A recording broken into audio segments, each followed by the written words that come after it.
Welcome back to another episode of Saving Grace, and today we have got the best comedian in the business, sweetheart. It's Laura Smyth. Yay! It's me.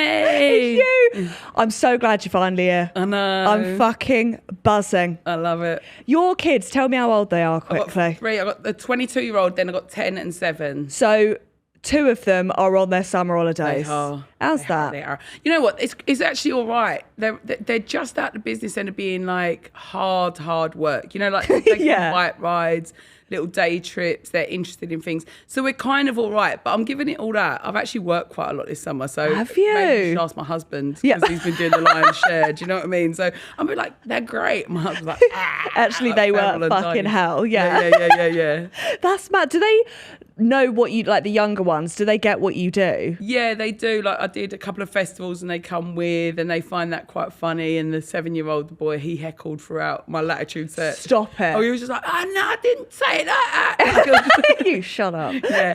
And I think one of the weirdest ones where they went, what do you do for a living? And it's so funny was like they've seen me on telly or doing bits, but they saw me on doing Richard Osman's House of Games. Love that. And that's something we watched. So then all of a sudden I was on there and they go, It's actually quite cool. yeah, what do you do for a living? What are you? Like, we know you go on stage, but I think that one was a bit like, That's where they clock. yeah, like, what are you? And then because they all like these YouTube families, don't they? Oh as my well. God. Do they like them? They all like all that sort of people. So they go, are we famous? They don't really get it. And I'm like, I'm barely famous, babe. Oh, well, so you could do a little YouTube channel if you wanted to. I'd fucking watch that. My kids are funny. Yeah.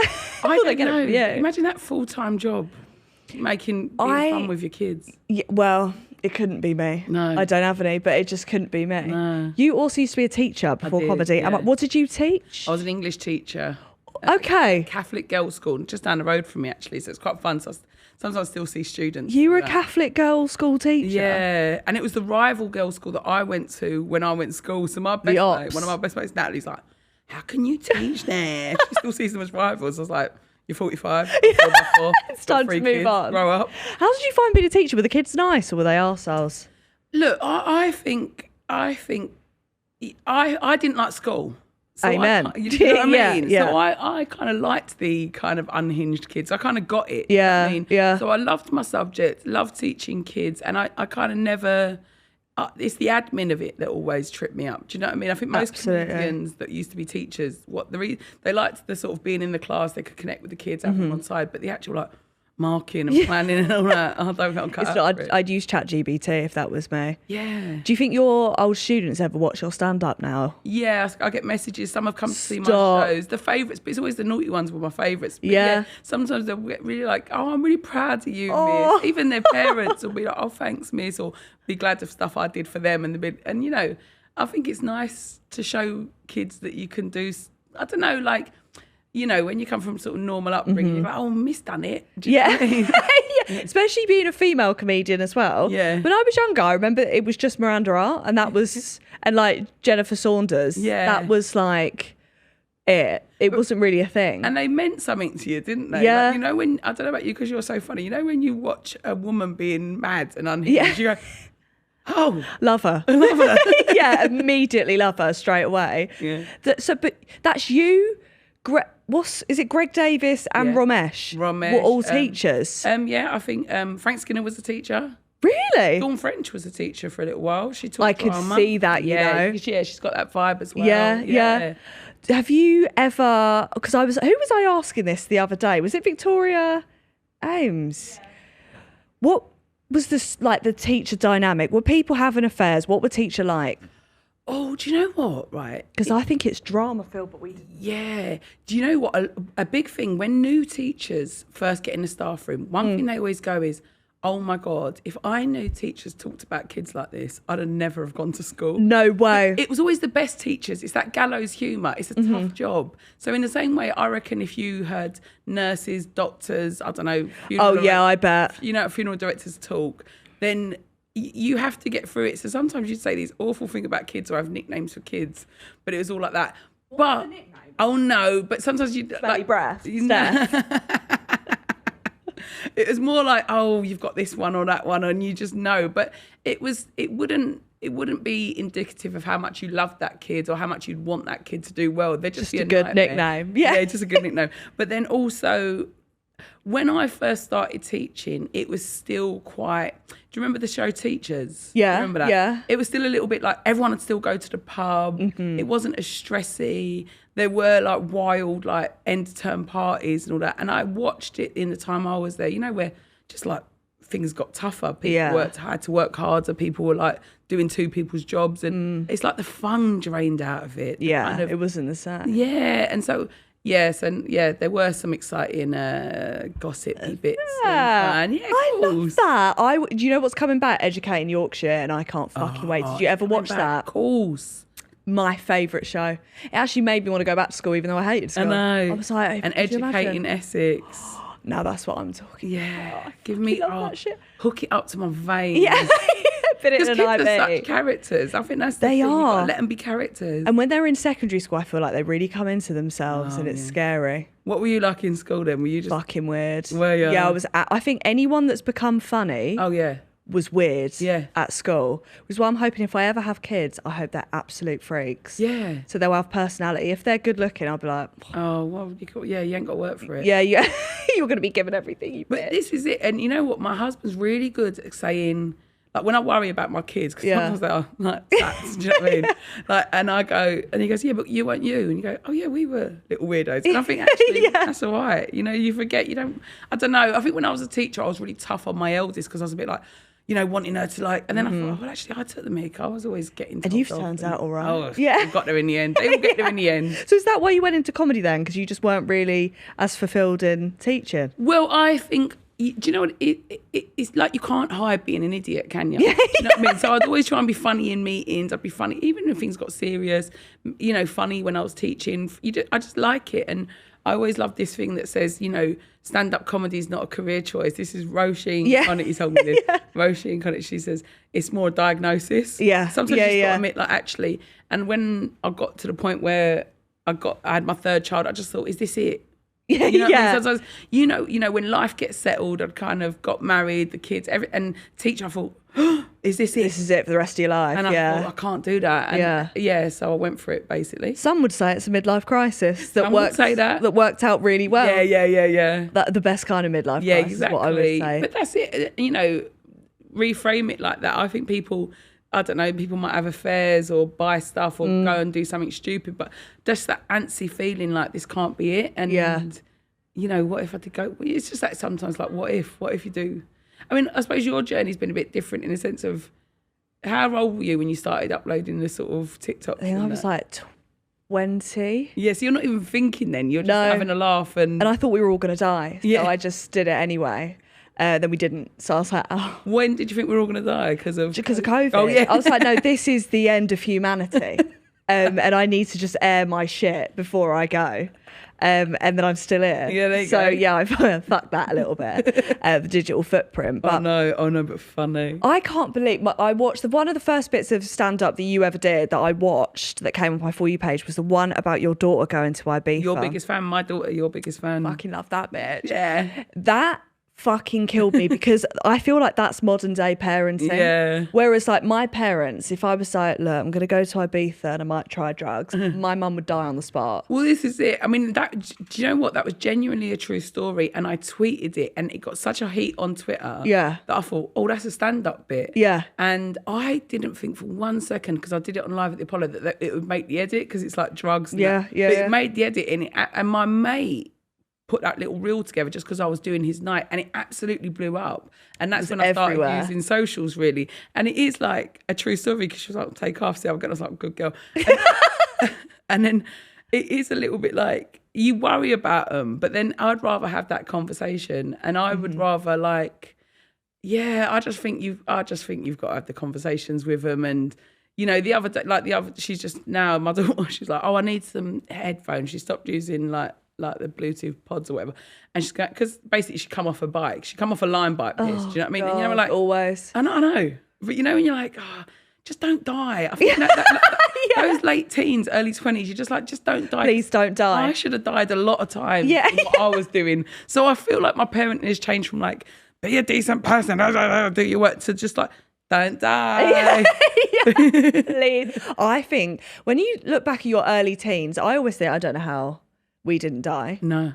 Just the stupid shit that would be like, oh, that'll be all right. Oh, the lies as well. The things that my parents didn't know what I was doing. I was like, No, of course. always staying at my friend's house. I was never at my friend's house. No. I was just like, and it'd be like, come see this. Like, you know, I mean, I could get cancelled for like the stuff we did, or rather get some men with historical sexual abuse cases because it was, I just think we were like, if you didn't, 14, 15, if you didn't have like a boyfriend that was at least 5 years older. That was the thing at my school. You'd be 16 and your boyfriend was like 24 and no one batted an eyelid. And now it's like, oh no, that's actually really weird. Yeah, and which is correct. Yeah, which is very correct. Things have got better, but it was like, we were like, when I look back, I'm just like, oh God. It's so fucking cringe. What was like the fashion when you were younger as well? Like at school? Was it the fat tie? Like, did you go to school with ties? Oh no, well that was a little bit more like out in Essex. In East, it was like the spliffy jackets. Oh. Naff.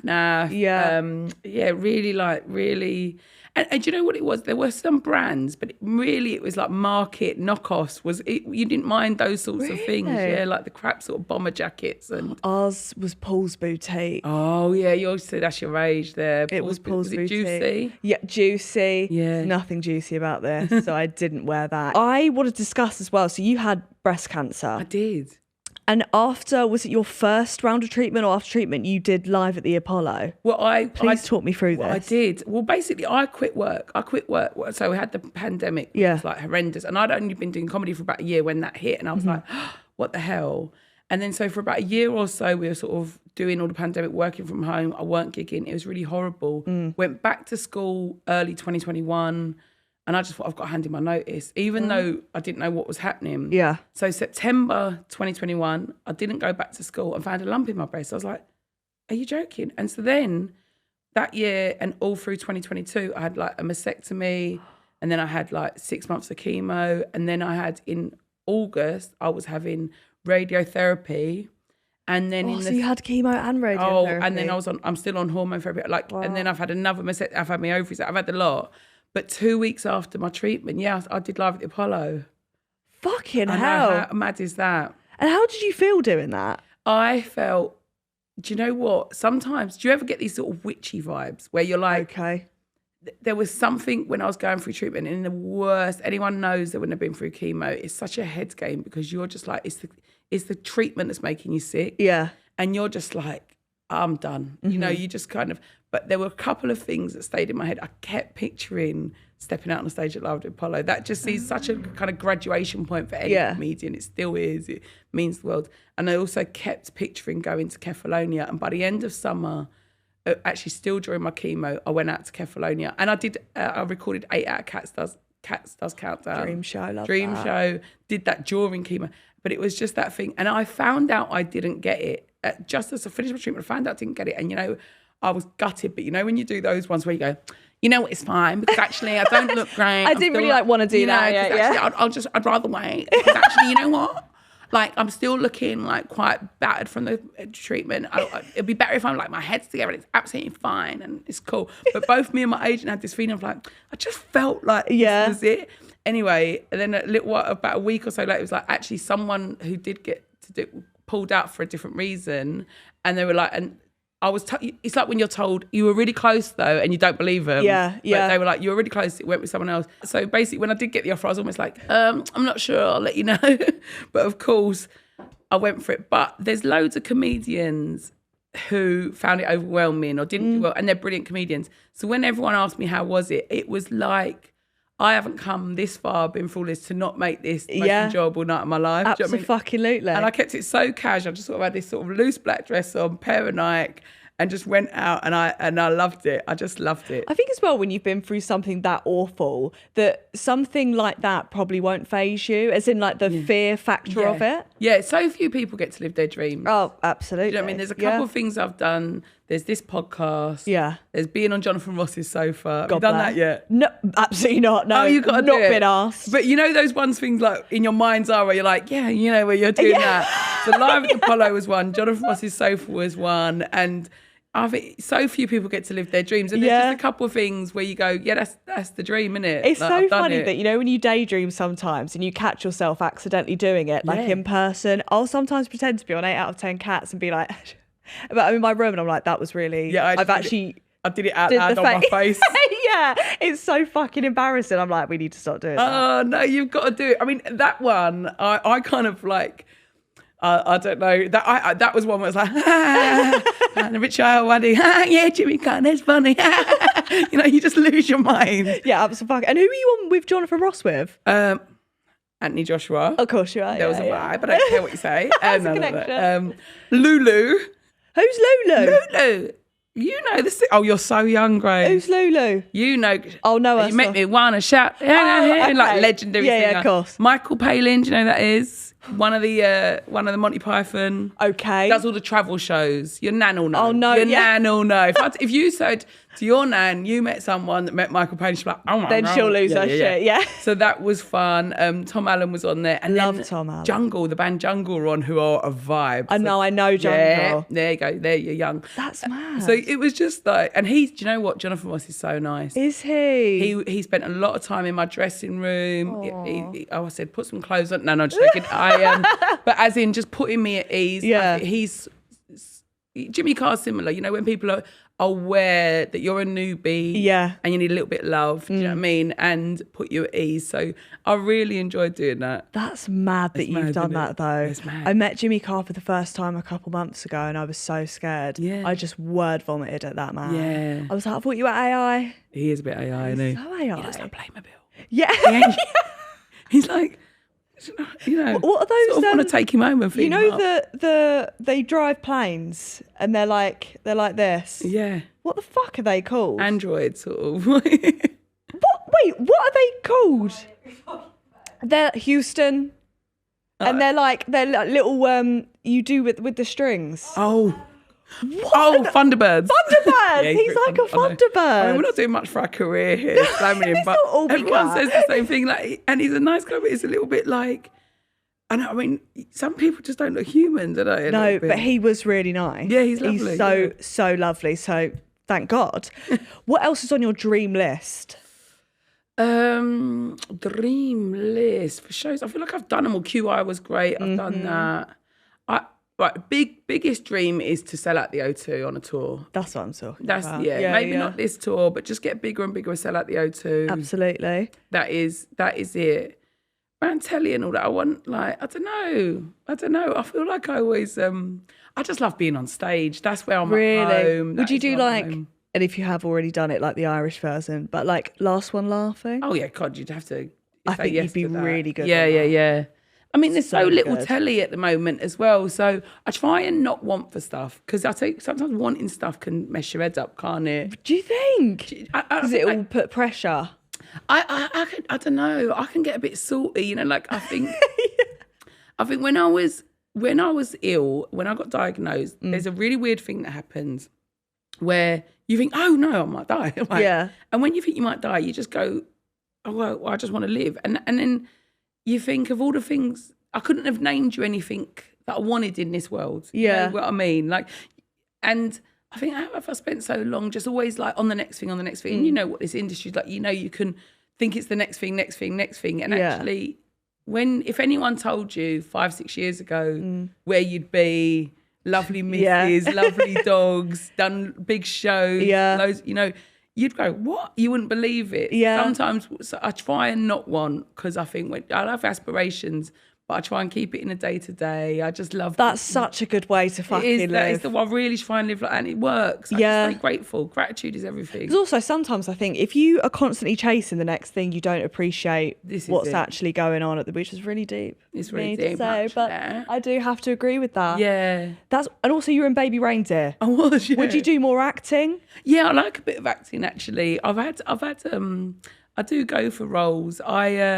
That's almost perfect role for me. Absolutely. Do you know what I mean? Like I was on set for a couple of days, but I had no idea it'd be that massive. It felt great in the room. Richard's amazing, all the style of it. But sometimes I've done things where they've not even had a release, or you know, you don't make the edit. So I kind of didn't know, and then it exploded. Genuinely, did no one on that set think it would get? I don't think you can ever know because it's dark, it's off key, it's really stylized. Goes into the industry a bit too, which is a little bit touchy sometimes. But watching I mean, Richard Gadd's a phenomenal performer, but I was in the scene where she sings and kind of starts screaming at him, and there were so many takes. It was like you were hitting it was like you were hitting play every time. She hit it perfect every time. Watching her, I was like, that's an actress. Yeah. And so I knew it was good, but the way it blew up, I don't think anybody could predict the impact. It was fucking mental. Mental. I don't know anyone who hasn't watched it. No, I know. Isn't that crazy? And then because I didn't because sometimes it's cringy to go, I'm in Baby Reindeer, and then I didn't make the edit, just ignore me. But then I started watching it, and by the time I got to, and where I had told people to watch it, I was going, okay, but be careful, it's quite scary, or it's quite triggering her. And then so many of my mates who I hadn't told, they're like, I swear, Lord, I was watching it, right? And then I thought I was tripping. Did you not tell many people you were in it? Well, no, because I don't know, because it felt like such a small part. But when you've got a tiny part in something so big, it's quite iconic, isn't it? So fucking iconic. It's iconic. That would be my name on Instagram. Oh, yeah. I'd be like, I was in Baby Reindeer. Yeah, I was. Then GK Barry. Glenda. I was Glenda. Yeah, I was Glenda, playing a comedian really convincingly. Shock. But I'll tell you what, I take it as a compliment, because Richard is a details man. I cannot tell you, everything's millimetre precision. So, and you met him? Or what? Yeah. Did you speak? Yeah. Really? Oh, he's lovely. He's the most humble, lovely guy. There was this thing on set. I shouldn't tell this. We were on set, and I can't remember what we were waiting for a long time. And I think the good coffee machine broke. So God forbid. Yeah, and he went, and there's loads of extras, loads and loads in this scene, and actors, and we're standing around. He goes, I'm just gonna make a coffee. Anyone want one? He's the writer, creator, star. He should not be making his own I know, coffee. but he was just cool. And then this supporting artist extra went, yeah, milk and 2 sugars. And I was like, and I remember whispering to this other actor, I went, Lord, grant me the confidence of the extra that just said milk and 2 sugars to the star of his own Netflix. So he's a humble king. Oh, he's a humble king. That's so cute. And most people just ask, is he okay? Is he all right? And I'm like, yeah, he's really all right. Yeah, I mean, now I bet he's fucking brilliant. He's that rolling. whole time was mad, especially when the real Baby Reindeer went on Piers Morgan. Oh, he's insane. Insane. That was, I feel like that was a fever dream of life. I know. Crazy. Wild. And you were also a writer on Bad Education. Am I right about that? Yeah, that was fun. That was really fun. I love writing. I've done quite a few writers' rooms, but that was so nice because Bad Education, OG Bad Education with Jack White was so naughty. Yeah. And there were so many fun things. Leighton Williams is an absolute star. He's an icon.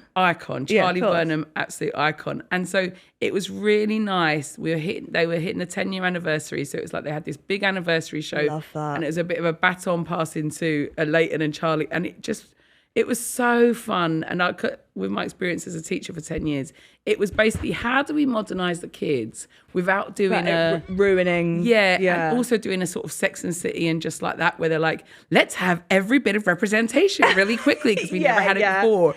And actually, the truth was, it was like, you can have, all the kids are like, we wanted to modernise the kids because actually, kids are great these days. I think that's the main thing I learned when I was teaching was like, everyone thinks that kids are going to hell in a handcart, as though everyone's going to go into school and they're going to change their gender the minute they go into school. And it's like, it don't matter how kids identify where they are, or in terms of their gender identity or sexuality. All kids are just trying to get out of their English coursework. They're still they're all trying to bunk off PE. They've got similarities. They're all absolutely. They're just nicer to each other and more understanding, but they're still little fuckers trying to cheat. So that was the kind of fun that we got. And also, Leighton's character, Stephen, what would Stephen be doing if he was a teacher? And we nailed that, I feel like. And so it was just so fun. And how would Charlie's character be a teacher? Yep, that's what he'd be doing. He'd be a naughty PE teacher. Funny set of series. Genuinely, I feel like they nailed it. Yeah, no, with just everything. Yeah, that fucking killed me. I used to love that. Yeah. I've got a little game here as well. Yay! And it is called.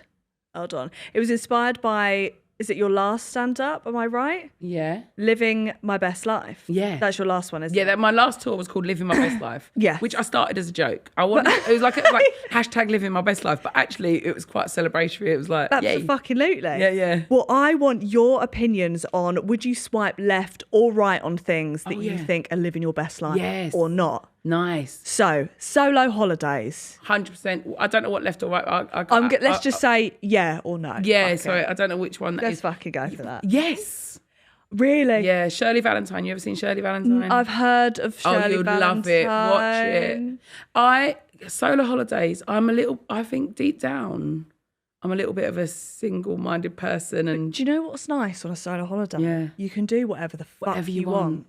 Whatever you want. And then people feel sorry for you a little bit around the pools. Like, oh, that old couple of bought me Or a at drink. restaurants. At restaurants. Oh, it's so good to go there on your own. On your own, not debating anything. Yeah. What's your dream solo holiday? Dream solo holiday. I've done it. I did it. I went to Kefalonia by myself. I've been a few times, but I just did one bit by myself where I just did nothing. Oh, yeah, Did nothing but eat sort of really good seafood and Greek food and drunk so much wine and just not had to think about anything. Love that. And even if it's just 2 or 3 days, I just love it. That's a shout. Yeah. Also, I went to Istanbul, but this was for work. But I had a hammam. Have you ever had a hammam? What's that? It's like a big soapy tit wank for the body. That's what I'm talking about. Yeah, I went to the oldest place in Istanbul and you're just like massaged and saunaed and these women just like soap you up, wrap you up, and you're just like foot massage, mint tea. You're like, oh Mint my tea, God. of course there's a mint tea involved. Unreal, Yeah, of course. unreal. Well, that's good. mad. Yeah. And they do your titties. Do your titties? Yeah. I ain't got no titties, but they do your titties. They do my titties. They'll just do the whole, and you're insane. like, oh my God, hook it up to my veins. And that's in Istanbul. Well, anywhere in Turkey. Oh, we could get it here as well, but Turkey's... I don't know if I'd trust it here. Mum's nights out. Oh. Yeah. I think it depends where. Depends where.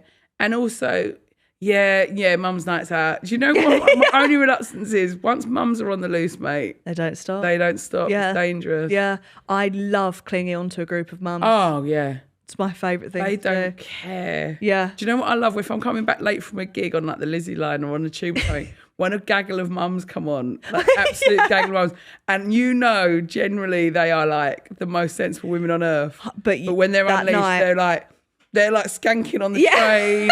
They're best friends with everyone. Someone offers them crack and they're like, fuck it!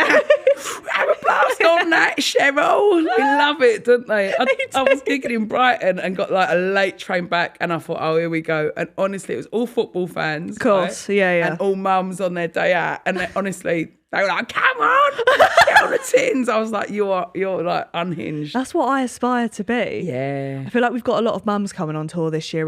What is your audience on your tours? Do you know what? I get a right mix. I do get the mums, I get the Prosecco Huns. yeah. But I'll get like couples, I'll get lads coming out. I had such a mix on my last tour. I described my audience right. Well, I described them quite really.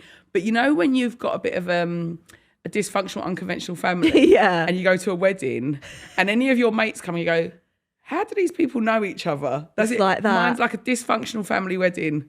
That's such a good way to describe Do you know what it. I mean? Where you go like, how, and there's no other place you lot would all be in the same room. And behaving, kind of. Yeah, kind of, yeah. Sometimes. Yeah. Cold showers, yes or no? No. Absolutely. That's Thank you for agreeing. not. That is criminal. I do like swimming in like the sea, or I don't mind swimming in the sea, whatever the weather. I don't mind like a bit of wild swimming like that. Yeah. But that kind of feels like there's a reason for it. Yeah, there's not really a reason for cold plunge unless you've got bad mental health. But if that's the case, I would possibly argue if I went into a cold plunge bath, that would tip me Yeah. over the edge. Or I'd rather have anxiety. I would rather be crippled over with anxiety for a day than be fucking freezing. Oh, I don't know. It's that lung feeling, isn't it? Like, oh, drop me out. I did it once and I thought, I don't feel any Yeah, better no. mentally. No. So, fuck that. Instagram detox, feel like you'll be pro this. Oh, I would be pro this. I did a reality show recently, right? I won't say what it is. I think it's been announced, I'm not sure. But you hand over your phones and then they have access to your phones. And my main embarrassment about what they'd see, on me, WhatsApps, don't care, whatever. My main embarrassment was for them to know how many times I delete and reinstall Instagram on a day. Do you know what I mean? Like, I'm doing a day, can't. I'm not on Instagram. Guys, tell my followers I'm not on Instagram. Delete it. I'm like, oh, fuck, I'll get back on Instagram. I'm missing out. That. Yeah. I have never once deleted my Instagram. I'll do it all the time. And then Do you? Because when I did this, because I was away from my phone for a while when I did this thing with, like you would have had in the jungle. Yeah. Oh, yeah. It is all right though. You go, oh, I've not got repetitive strain injury. That is true. It frees up your brain. And you're not worried about what... Do you know what? It does make you realise there is a life outside of social media, which, you know, is sometimes difficult to clock. Yeah. But it's just, I want to know what the fuck everyone is doing. Who's out, who's not out. Yeah. Have they deleted all their posts of their boyfriend? If so, why? Listen. My obsession, Chloe Brockett and Jack Fincham. Are they on or are they off? I've got a mate, right? We are screenshotting, we're sending. And it's not that, it's because you're so publicly, because I really love Chloe Brockett. She's an icon. Icon, right? And when she started Tower, she was 18, do you know what I mean, right? And so she was so young. And also, you must go on them shows. You got to make an impact or you ain't in another season. Absolutely, you know what I mean? yeah. So she comes in, makes this big impact, becomes this villain. And I'm like, you're so young, right? And then I've also always loved Jack Fincham, who just seems like a liability, right? Yeah. So it's just like the perfect thing. And so I think she feels like every woman. Do you know what I mean? Like, so when she goes, I'm making this big declaration within days, and then he's commenting, going, all right, see you later. And you're like, I live for it. I live for both of them. We've all been there, though. Of course. We've all fucking been there, but I find them hilarious. Yeah. Give me messy, mate. Are you up to date on the Victoria Beckham drama? Do you know what? The Victoria Beckham drama, right? Again, a good friend of mine, she goes as Alabama Lola on the old socials, yeah? Yeah. She clocked this. She clocked this division, I'm saying months and months and months and months and months ago. She was clocking from a long time. She was spotting the pattern. She's like a real life algorithm working it out. Brooklyn was not posting on big birthdays on things like that for a long time. But all over old Nicola Peltz Brooklyn Beckham, whatever her name is, dead nan who he never met. He constantly posting about the dead nan he never met. Can't give old Bex a shout. Right. I didn't even clock that. Yeah, listen, she's been on it. So I've been filtering it through her, and now the rest of the world have caught up. Mm-hmm. Look, he's got to establish himself as someone outside of the brand that is them. I think that's what he's trying to do, yeah. So he's Meghan Markle in it, left, right and centre, right? Sorry, what a way to describe that. Yeah. Which we all understand, yeah. She took on the big dogs. They're our second royal family, so he's taking on the next big dogs. But bless him. Little Chef Beckham. You're a chef? Yeah, you opened that packet of super noodles, didn't you? Like, well done. Like, I really was cynical about him, but when I got my teacher head on and thought, yeah, he just needs a lot of support in the classroom. Yeah. I love that that's what it relates back to. Yeah. You're like, that is that kind of pupil. It annoys me because he so emulates the style of the chefs that have built their own brand on there. The quick cuts, the kind of chucking down. Yeah. But he's got a team of 1,000 people making it look like that. Do you know what I mean? Yeah. Jog on, mate. I don't know. It's all entertainment to us. I can't be too sympathetic to multi-millionaires. I just love the drama. Love it. When it's not involving me, obviously. But when it is, messy, God mate. help. Cancelling plans, yes or no? I am such a pathetic person that I can't cancel plans. But if someone cancels plans on me, okay, I'll send them a bouquet of flowers as a thank you. I'm like, yes. I don't care if it's a minute before. I'm like, yeah, thanks. 100%. I would love that. Oh, anything. But sometimes promoters are like, really sorry, got to pull this gig. I'm like, cha-chang, cha-chang. Don't say sorry. Don't say sorry. I'm that, and I'm a canceller. Do you cancel? But I will come up with the most outrageous. My nan. Oh, how many times has she died? Unfortunately, she did fully die, so I can't use her anymore. But prior to her death, she died about 19 times in a year. Dead nan. And then she did die, and I thought that could have been my fault. Yeah, but she was also 98. So 98. I don't want to spark rumours, but I know. I mean, old age. The other day, my daughter actually broke her arm, and I was literally on the way out to doing 2 gigs, but you know, it's like cha-ching, cha-ching. I've got an solid, excuse. solid. I know. But then A&E. A&E. But yeah, my husband took us to A&E, which was great. But as I say, she came back, mate, because she's middle child. She's like Chris Eubank doing a ring walk. She's like, I did that. Smashed it. I did that. That could never be me if I broke my arm. I'd be like, I just need to die. Hot yoga at 6 a.m. No, of course not. What is that? Every word in that sentence is disgusting. Hot yoga. Nah. I haven't been in those positions. No. Ever. I don't understand why you need to make it hot as well. Yeah. Hot workouts are terrible for thrush, apparently. Of course they are. Yeah, there's a lot of sweat. Absolute minge poachers. I did Pilates at 6 a.m. this Saturday, first time ever, never again. No. What? Killed me. It's so not on brand. It's so not, I just thought, because at the minute, since being in a relationship, I put on some gym gear that I had before. And to be honest with you, I'm not big, whatever, but in that specific gym gear, you know when you put a bit of lamb in the oven and you wrap string around it? That's how I felt. Yeah. So I thought, well, I must do And then Pilates. your Mrs. Sporty. Yeah.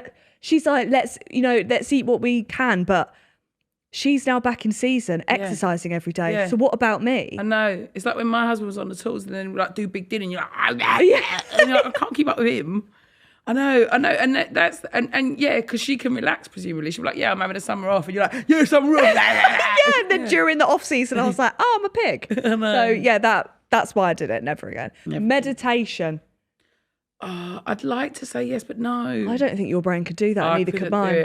That's probably why I need it. That's like, I'd like to say yes, but I'll be like, it's like if someone gives you meditation for me is like. Sitting, you know, when someone gives you directions or instructions, I'm a big fan of One Direction. Yeah. I can listen to One Direction. And that's it. And then I'm out. Just, end of the road. I'll ask someone else when I get there. Yeah.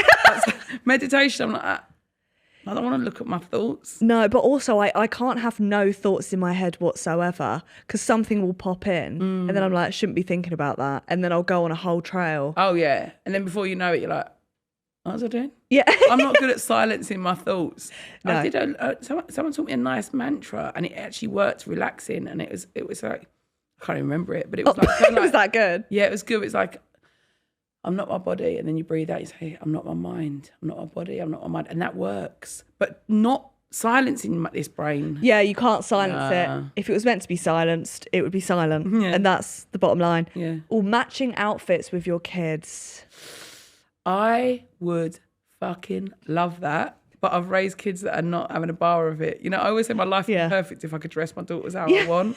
I'm taking the middle one. She's obsessed with Chappelle Roan. Well, of course. I know. So she's now planning outfits for Chappelle Roan, and then I was like, so she's so cute. She's only 10, but she's just obsessed. You know what I mean? So I was like, she's trying to be Chappelle Roan-esque, and the very idea. I'd love to go rock up to a festival and watch Chappelle Roan like both. Matching? No, she'd never. Really? I know, I'm cringe. No way. No, I match with my dogs, so I would genuinely not worry about that at all. I forced them to do the matching Christmas pajamas because of Instagram. Yeah. And but they've always got to have a little twist on it. Like I pretty much can just get a photo out of them. And then that's like, when they grow up. It's shit. It's so shit. TikTok dances, yes or no? I wouldn't know. No, I wouldn't know how to. I don't know what that is. Have it in me. Ringing an ex at 1 a.m. Oh yeah. I know. I mean, I'm happily married, but there's just some. Yeah, but if I weren't, I'm that messy. And I'll do bullshit like ringing them and it rings out so you feel shame, so you act like it's a pocket dial. Sorry, didn't mean to call you. Yeah. The kids had the phone. I was such a dickhead. I was such a pick-me girl before I got married. I was such a twat. What's the messiest thing you've done to an ex? Oh God, I don't want to talk. Like just drama queen, like drama. Well OTT on the old text, double down. Like, want it all. I'll pick over those bones forever. And they're like, I'm done. It's good. I'm out. See you later. You're a nutcase. I think I would do that with Ella. Yeah. Do you know what's really bad? I don't even know if I can put this in the pod. I'm going to let you decide this.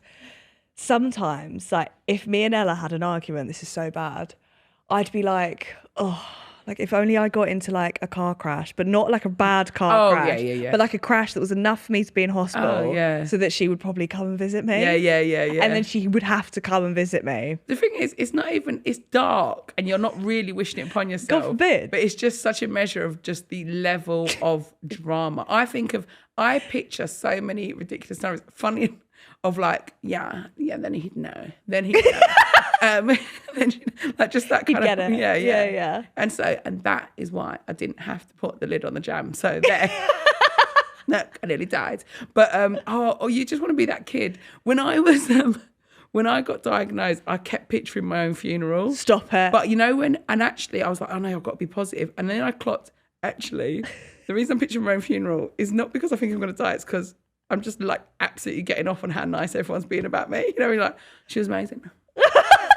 Oh my God, you were in bits, mate. I always think that. I'm like, everyone's going to sob. I know. I love picturing. It's top fantasy, isn't it? Top bins fantasy. And the whole day is actually about you. Can you imagine? You know, sometimes birthdays aren't fully about you. Oh, they're exhausting. Funerals are fully about you. Oh, I love it. I love it. I'll still do it. And I will be watching. Yeah. Just know. Okay, a sweet treat. A sweet treat. Oh, a sweet treat. I think that's absolutely standard. Yeah. What's your go-to? You know what? It's I fucking love, right? A little cracker. Oh. A little bit of peanut butter, a little bit of jam. Ooh, love that. Peanut butter and jam on a cracker.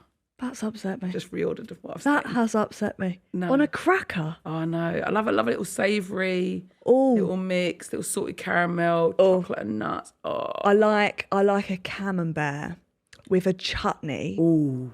With an entire loaf of bread or a yum yum. Or a yum, yeah. If I'm picking. I'm not good on the cakey, bready stuff, really. Oh. But yeah, anything just like, love anything nutty and chocolate. Really? Yeah. Like a pistachio. Do you like the Dubai chocolate? Never tried that Dubai chocolate What stuff. the fuck? Is it good? Yeah, it's like pistachio-y chocolate. It's fucking good. It is genuinely so good. It says here, well, your new stand-up is called Aggie. What is it? Born Aggie. My tour is Born Aggie. New tour, Born Aggie.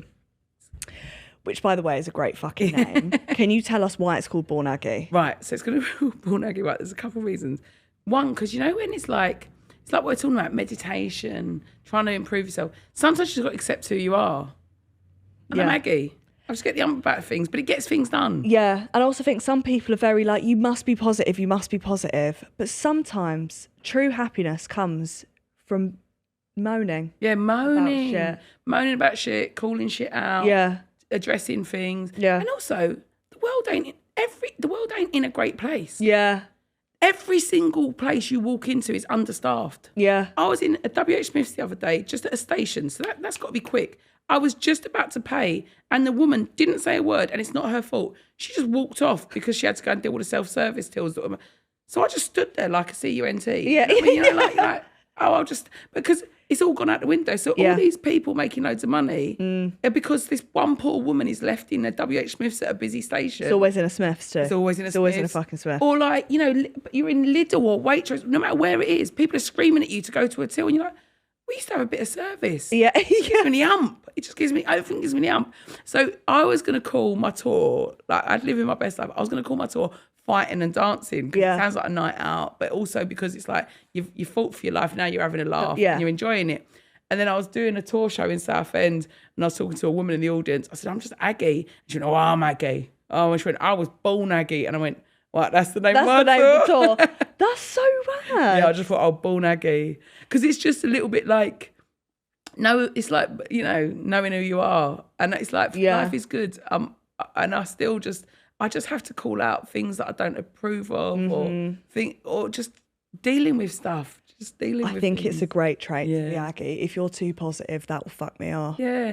And, you know, and it's not about like, I'm not horrible to like service stuff. I get the ump with the systems. Like the other day again, I was at Stratford International and it's like, you can't come through because they're coming through. The lifts ain't working. Yeah. Things ain't built for human use anymore. Yeah. And then I'm getting the raving up, but I'm giving it to the wrong person because I'm like, you know, because she's, well, anyway, she's Born Aggie. My thing is self-checkout machines. I was screaming at them. If you cannot scan my item, then what the fuck is the point of you being there then? Yeah. It is the most infuriating. I've put the bananas down. Yeah. So why do you have to call someone over to confirm that I've put the fucking bananas down? One poor guy tearing it back. is, and also they're never paying attention, which obviously they are. If you ain't shoplifting, you ain't paying attention, mate. If you're scanning your bag, scanning your bag. That's that to me a myth. I've just done a whole shift in Lidl. Yeah. I've done a whole shift in Sainsbury's. Wherever it is, I've done a shift. Yeah. I'm taking the free carry bags. Yeah. Who is going to stop me? Who's going to stop me? No one's going to stop me. No one's going to stop me. No. Also, obviously, your last tour was called Living Your Best Life. Yeah. What is the key to living your best life? Living your best life, right? Living your best life is accepting who you are. Yep. Just like who you are. That's fair enough. Gratitude. Yeah. And being present. There's only today. Enjoy today. Yeah. Some people are so like on the next thing. They're not even on what's happening today. Just be present. Be grateful. And, just be happy with who you are. Oh, that is such good advice. Yeah. Thanks, babes. Fuck it. I'm here all week. What have you got coming up? Obviously, you've got your new tour. Where can people find tickets for that? Well, they'll either be, I don't know, they're always available. Where'd you buy tickets? Type your name in. Yeah, well, you can go to my website, Ticketmaster. Yeah. Straight to the venues is usually best as well. It'll all be on sale. And it's not till it's in 2026. So, and it'll probably go into 2027 as well. It's a nice big tour. So you can do that. What else am I up to? Got a couple of things bubbling. Oh, I've got a new pod. What am I talking about? Fucking That's the whole reason I'm here. Tell me. Oh my God. So I've got a new pod. I've got a podcast, right? I've got a podcast. It's called, right? Because everything's rubbish. It's called Shouldn't Laugh, But, right? Love that. And it is just because I am so sick of podcasts, right? They're all like, oh, what was the worst thing that ever happened to you? Well, the worst thing that ever happened to me was. Yeah. Woe is me. Woe is me. And then you think, yeah, we get it. But if that's all we're talking about, we're going to get we're going to get a bit depressed. Yeah. But actually, and then you'll see people who are right serious on socials and all that. And then you talk to them and they go, oh, yeah, I laughed at that.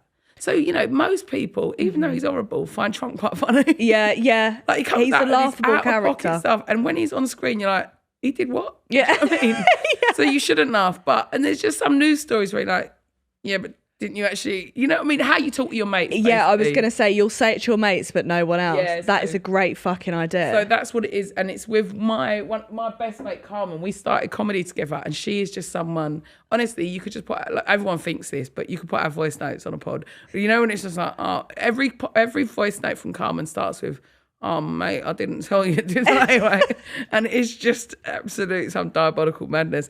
And we just make each other laugh. So, I love that. You can catch that on Global and wherever, come on, I'd say, yeah. And wherever you get your podcast. And it's like, it comes out every Wednesday, bonus episode on Friday, start of September. And it's just, honestly. I cannot fucking wait. It's just funny. It's just, we're just. I just think that's what you need as well. Because I think sometimes, especially on social media, you do think everything's very. I know. Oh, that no one else is laughing at the dark shit that you are. Yeah. So that's going to And we me. are. When you bump into people and you admit it. 100%, they're like, no, I did laugh at that. I know, too. I did laugh at that. It's like, like the Jet 2 Holidays thing where they play it over like people beating up on planes. And then the White House, like the official White House. Did you see? Which is the most disgusting, shocking thing I've ever heard. But Yeah. what are you? Who cleared it? Yeah, it's the equivalent of when a teacher learns slang. It's like, you've killed the genre now. You've killed it dead. We don't want to say that. We don't want to do that too. You've killed something we're all enjoying with some out-of-pocket, absolute mental racism. Yeah. You've killed our joke, White House. That was our joke. Honestly, yeah, they fucked it. And Jess Glynn going, I don't support this. I love that she had to come out with that. We know. Don't worry, Jess, we know. On what world? How many 6 degrees of separation there? How many layers of the internet do you need to understand? Yeah. To imagine if my mum, in her 70s, said, Jess Glynn said she don't support the White House. And I'm like, you'd be like, you don't understand. Okay, there's layers here. There's layers to this. Sometimes you have to be so internet savvy to know Hunter, get what the fuck's going on. Yeah. I like to end my pods with, what advice would you give to save grace? I feel like you've given me some very emotional ones. What have we got here? Take half a pill, see how you get on. Like, what's the vibe? Grace, you're the only person, the only advice I give is don't stop, mate. Don't stop doing what you're doing. Thank you. Oh, I'm just such a big fan. And my daughter's a big fan. This is how I was saying it before we hit record. The reason I'm such a big fan is my daughter, right? So she's 22. And this is when you know you're hitting something, when everyone loves you. And like when my daughter will send me memes all the time, or send me links to people she likes and all that.